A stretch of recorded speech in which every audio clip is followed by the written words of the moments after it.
Shalom, dear listeners, and welcome back to our podcast. I'm your host, Rabbi Goldman, and today we have a special Devar Torah in honor of the 15th of Shevat, the Rosh Hashanah for the trees.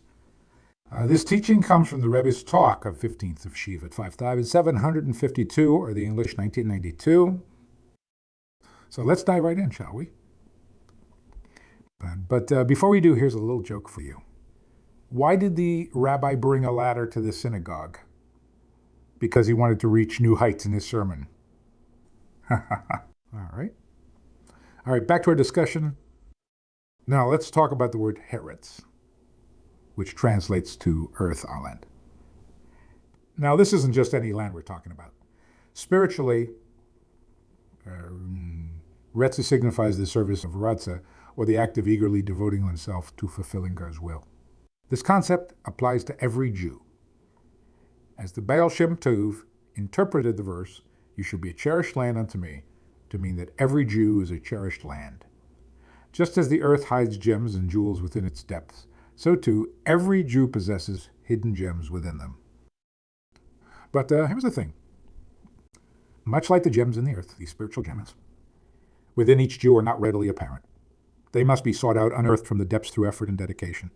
This is reflected in the saying, "I labored and I found."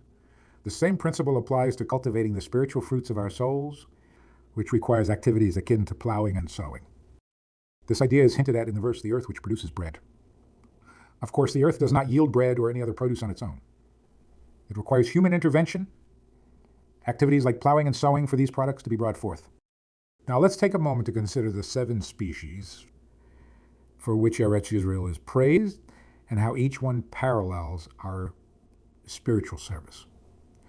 Let's go through them in the order they're mentioned in the Torah and Devarim. What about wheat? Our sages describe wheat as food for humans.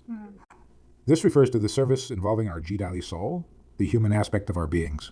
The term food suggests that this service, like actual food, must be integrated into our being. Barley is referred to by our sages as food for animals, symbolizing the elevation of the animal soul. This service is more challenging than the first, hence it follows it. Just a second.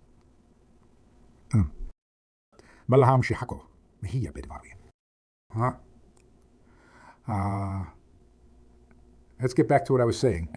Now for grapes, remind us of the importance of serving Hashem with joy, as they're used to produce wine, which makes glad Gerard and men. But what about figs? The Torah tells us that figs were used to make the first garments worn by man. This implies that a Jew's service must involve spreading godly light throughout the world.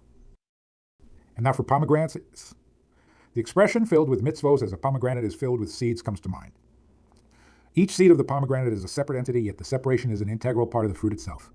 This suggests that each mitzvah has its unique importance, endowed by the Torah and not by external entities. The last one is olives. Olives are bitter, indicating that while a Jew's life should be characterized by sweetness and goodness, there should be moments of introspection leading to a state of bitterness when evaluating one's spiritual achievements. So, dear listeners, as we reflect on these teachings, let's remember that each of us is a cherished land filled with hidden gems waiting to be discovered.